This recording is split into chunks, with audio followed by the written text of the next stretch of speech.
Good afternoon and welcome. आप देख रहे हैं आज का बाजार जागरण बिजनेस के डिजिटल प्लेटफॉर्म पे। अगर हम बाजारों की बात करें तो आज निफ्टी खुला तो थोड़ी मजबूती के साथ ही था, लेकिन उसके बाद एक डिप मार्केट्स में देखने को मिला। लेकिन सीमित दायरे का कारोबार आज देखने को मिल रहा है। आज निफ्टी की मंथली एक्सपायरी भी है, ट्यूसडे की एक्सपायरी होती है। This is the first expiry जो आज ट्यूसडे के दिन पे हो रही है और उठापटक जो है बिल्कुल बाजार में जारी है। और लास्ट 3 ट्रेडिंग सेशन से हम गिरावट ही बाजार में देख रहे हैं। संभलने की कोशिश तो जरूर करते हैं बाजार, लेकिन संभल नहीं पाते। बैंक निफ्टी की बात करें तो आज 127 अंक की मजबूती के साथ कामकाज करते हुए 54,580 F5 के आसपास का स्तर देखने को मिल रहा है। इंडिया विक्स 11.61 और मिड कैप निफ्टी में भी लाल निशान बना हुआ है। तो कहीं ना कहीं एक दायरे में फंसा हुआ बाजार, एक्सपायरी के दिन में वॉलेटाइल सेशन रहने की उम्मीद और परफॉर्मेंस जो है वो ऑटो सेक्टर से कभी आती है तो वहाँ प्रॉफिट बुकिंग भी आ जाती है। लेकिन आज के जो की परफॉर्मर्स है उसमें पीएसयू बैंक्स फिर से शामिल है। पीएसयू बैंक्स में अच्छा ट्रैक्शन हमको इस हफ्ते में अभी तक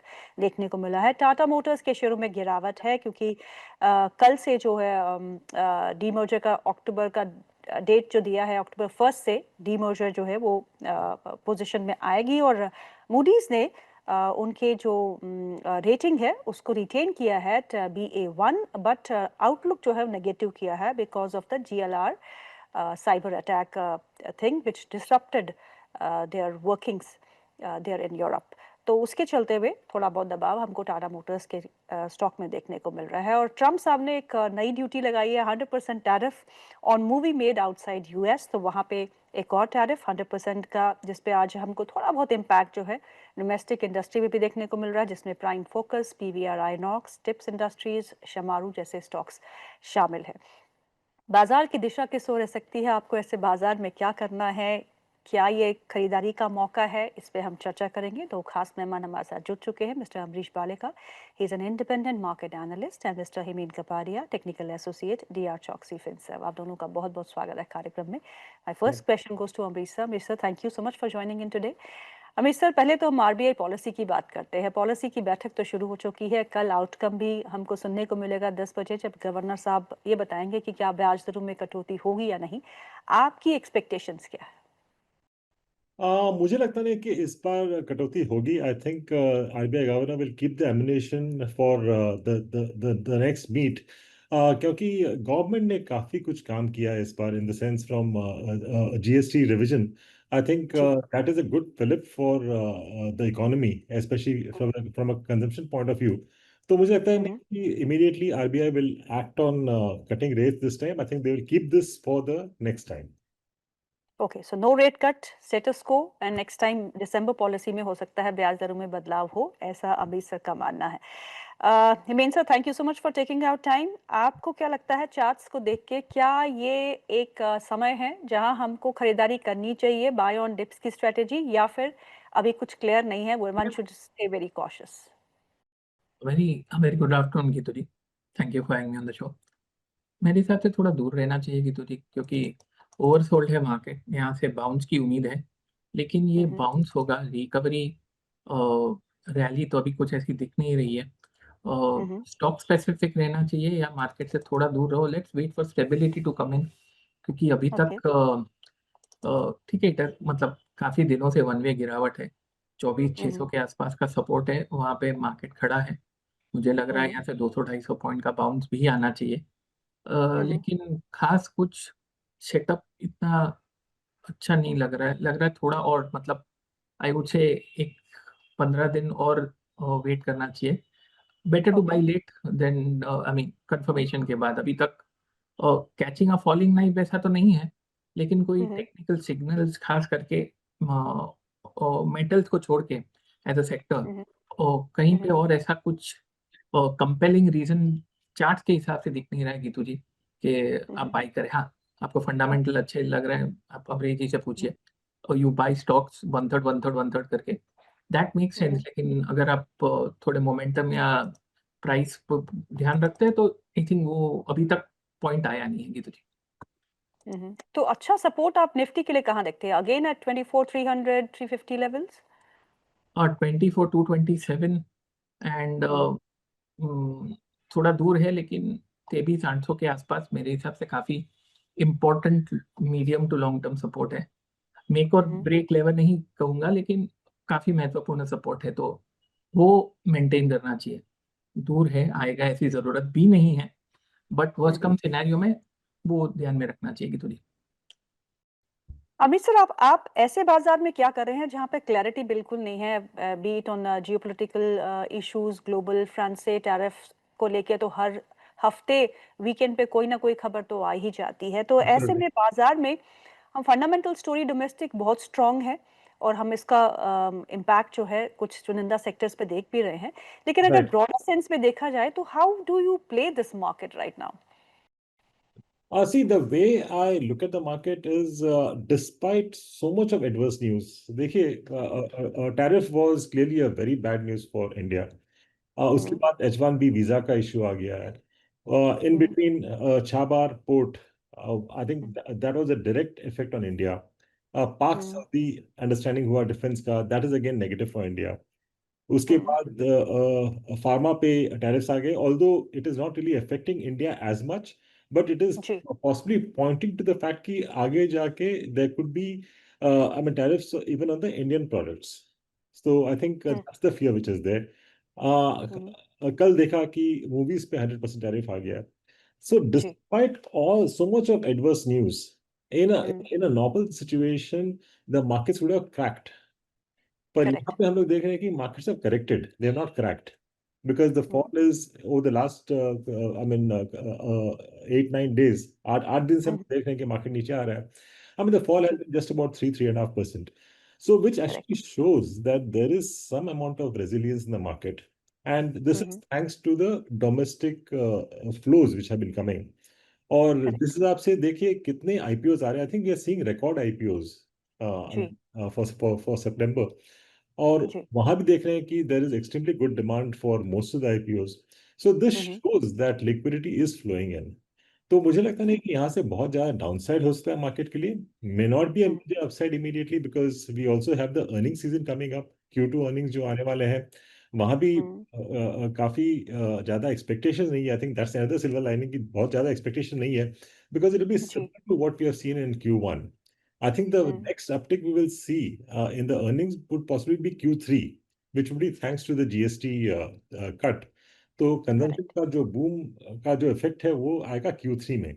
इनफैक्ट जी Q2 it would be negative from GST perspective क्योंकि काफी जो एडजस्टमेंट करना पड़ रहा है कंपनीज को उसका एडजस्टमेंट जी होगा सितंबर क्वार्टर में. So, okay from that point of view, I mean, I would say that there are no major triggers as such immediately for a major move up from the market. But at the same time, जब इतना resilience दिखाया है, तो मुझे पता नहीं कि यहाँ से बहुत ज्यादा डाउनसाइड आ सकता है मार्केट के लिए, at least for the timing. So it will be a narrow band if you're talking about markets overall. But yes, a specific stock, specific sectors, we could see like decent amount of volatility, decent moves in stocks.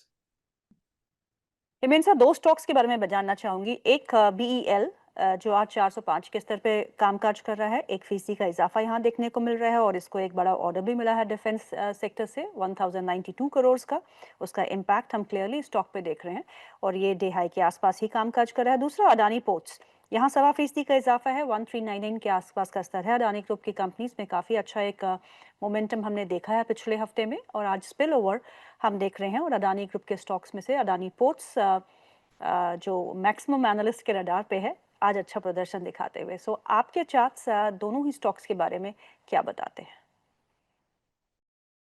Actually Geetu ji, BEL आज मेरा bye recommendation भी है। Normally आप end of the show बताते हैं, तो frankly speaking long term up trend है। मतलब अगर आप देखेंगे तो ये शायद 5 साल से तेजी है और तेजी अभी भी बरकरार है, चिंता का कारण नहीं है।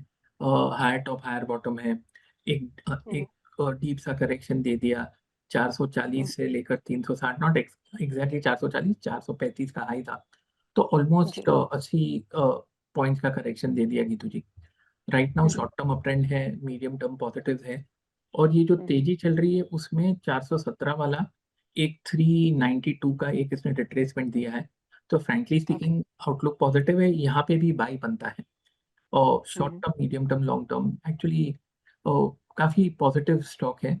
और आप अडानी पोर्ट की बात करें गीतू जी, तो रेंज बाउंड है, शायद आई थिंक ओवरहैंग था, इसलिए पूरा अडानी ग्रुप लास्ट 1 साल से कुछ कर नहीं रहा था। और स्टैंड अलोन अगर आप देखेंगे तो ये मेरे हिसाब से सबसे स्ट्रॉन्ग स्टॉक रहा है अडानी ग्रुप में। करंटली जी। एक रेंज है गीतू जी, क्लियरली 1290 और 1480। आई नो काफी बड़ी रेंज है। आउटलुक थोड़ा पॉजिटिव होते जा रहा है। करंटली बेस फॉर्मेशन है, टाइम लगेगा, but I would be more positive than negative Geetu जी।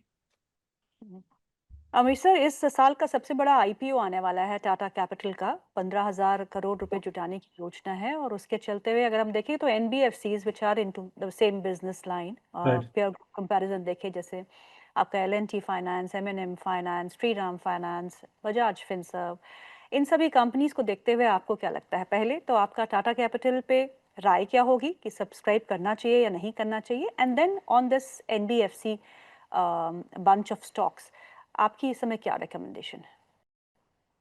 देखिए, जो कंजम्पशन स्टोरी है इंडिया का, that will continue at least foreseeable future. तो most of these companies which are there in that space of retail finance, SME funding, I think should continue doing well. और जो Tata finance का, जो Tata Capital का जो issue आ रहा है, I mean, clearly, I think that from a valuation perspective, it is much more decent than what we thought earlier. और काफी बड़ा जो डिस्काउंट आ रहा है compared to the I mean grey market prices. तो I think that's extremely positive. So IPO के लिए तो श्योरली अप्लाई करना चाहिए। And because of the last couple of IPOs which have come right from NSDL to HDB to this one, जहाँ पे काफी बड़ा डिस्काउंट है as compared to the last rated grey market prices.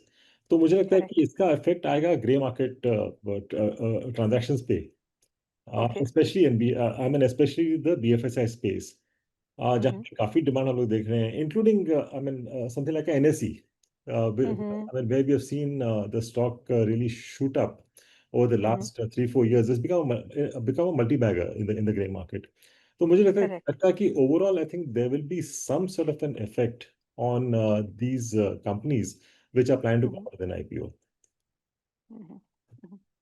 Hemendra sir, Tata investment के stock को देखिएगा, 52 हफ्ते के उच्चतम स्तरों पे है, ऑल टाइम हाई पे आज भी 10% ऊपर है। और उसका इम्पैक्ट जो जो the reason for the stock doing well is Tata Capital का आने वाला आईपीओ, क्योंकि इसकी हिस्सेदारी बहुत ज़्यादा उसमें है। It's sort of holding company for most of the Tata group companies. क्या करना है स्टॉक में? ये तो जी होल्ड करे, 27 साल की तेजी है और वो तेजी अभी भी चल रही है। और nothing much to value add frankly speaking, लेकिन एक ऑल टाइम हाई पे ही आ चुका है। और ये 9,757 के आसपास ऑल टाइम हाई, और अभी हम लोग वहीं पे हैं।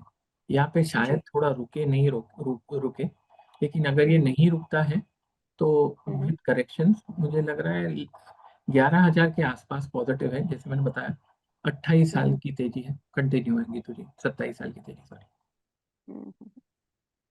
अमित सर, ऑटो स्पेस में अब क्या करना है? ऑटो स्पेस जो है, ऑटो इंडेक्स, अगर हम सितंबर महीने की बात करें तो बेस्ट परफॉर्मिंग इंडेक्स बहुत डिकेड में ऐसा परफॉर्मेंस दिखाया है। और क्यों नहीं, क्योंकि जीएसटी का पॉजिटिव इम्पैक्ट बेनिफिशियरी जो है वो ऑटो स्पेस ज़रूर रहा है। इस समय ऑटो स्पेस में आपकी क्या रणनीति है, क्योंकि एक अच्छा मोमेंटम, एक अच्छा अपसाइड हम देख चुके हैं इन सभी स्टॉक्स के लिए? नहीं, और भी अपसाइड है ऑटो स्टॉक्स पे, क्योंकि I mean whatever we have seen till now was more of sentiment driven rally because GST. और आगे जाके हम लोग नंबर्स देखेंगे, क्योंकि जो सितंबर के नंबर्स जो कल अनाउंस होंगे, I think that will be extremely good. Even October numbers should be good looking at the festive demand. तो मुझे लगता है कि at least for the next 2 to 3 months we should see this auto rally continuing I mean a while longer. और specially two wheelers और जो passenger car segment है, वहाँ पे I think we should see like a decent move. So stocks like Hero MotoCorp, TVS, Maruti, I think still have some more upside. Tata Motors पे आपकी क्या राय है अमरीश सर? बिकॉज अब तो डीमर्जर भी आ चुका है जिसका हम सबको इंतजार था। Tata Motors, see, I mean, there was an adverse news because of that cyber attack. पर उसमें सिल्वर लाइनिंग में देख रहा हूँ is that whatever inventory was there would have got liquidated because production was not there for this long. since late August. And जी I believe the production has started in a small way. I think should be correct to normal sometime in October. And normally जब भी demerger होता है, I think that clearly creates shareholder wealth going ahead. So from that point of view, I would say utilize this opportunity to buy into Tata Motors. Auto index पे आपकी क्या राय है main sir? अगर Nifty auto index को देखें तो best सितंबर इन 6 years माना जा रहा है।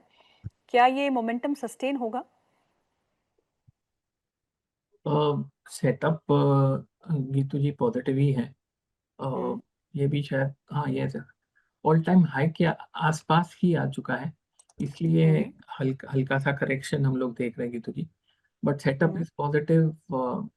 6 साल की तेजी है, शुड कंटिन्यू। यस, यहाँ पे एक हल्का सा ब्रीदर ले सकता है, क्योंकि अगर आप देखेंगे तो लास्ट 4-5 महीनों में भी, हाँ लास्ट 6 महीनों में गीतू जी ये कुछ 19,300 से लेकर 27,725 तक आ चुका है। तो स्वाभाविक है कि थोड़ा profit booking, time price retracement वो देख रहे हैं। और setup is positive. I believe ये ऑल टाइम हाई की तरफ कंटिन्यू होना चाहिए। अब ये रुक के चलता है या सीधा चलता है गीतू जी, बोलना मुश्किल है, but I would be more positive than negative on autos. Himen sir, कुछ पीएसयू बैंकिंग स्टॉक्स पे नजर डाल देते हैं। एक एसबीआई जो अच्छे मोमेंटम के बाद थोड़ा बहुत कंसोलिडेट हो रहा है। पीएनबी में आज तेजी है 4% की। बैंक ऑफ इंडिया में तेजी है 3.25% की। Canara bank, Maharashtra bank, union bank, IOB, इन सब में तेजी है 2.5 से 3% की। कुछ पसंद है आपको? मेरे हिसाब Is this for me? This is for Himen sir. Geetu ji पूरा पीएसयू बैंक इंडेक्स ही अच्छा लग रहा है मेरे हिसाब से। एसबीआई परसेंटेज वाइज थोड़ा रिटर्न कम दे सकता है, लेकिन वो छोड़ के आप कोई भी पीएसयू बैंक ले लो और 1.5 साल में आपको यहाँ से 50% मिल जाएगा। पर कौन सा बैंक सर? कोई भी बैंक ले लो आप। आपने पीएनबी बताया है, और जो भी बैंक ऑफ इंडिया आपने जो बताया, बाकी के 2-3 छोटे बैंक्स में नहीं बोल सकता, पर्सनल होल्डिंग है तो I would avoid that. But ये जो है Geetu ji, they are all looking good. मतलब 15 महीना नहीं लगेगा, बट आई एम अज्यूमिंग के मार्केट में वोलेटिलिटी कंटिन्यू रहे, टाइम लगे सेटल होने में, एफआई का सेलिंग थोड़ा कम हो जाए, व्हाटएवर, इसलिए। बट अगर आप देखेंगे तो 40 तो नहीं, आई वुड से 50% रिटर्न ये भाव से वेरी मच पॉसिबल की। तो ये आपको याद है तो मैंने मई 24 में भी यही बोला था आपको, 50% रिटर्न पीएसयू बैंक्स वो दे दी, and I am repeating the same thing now 1.5 years later।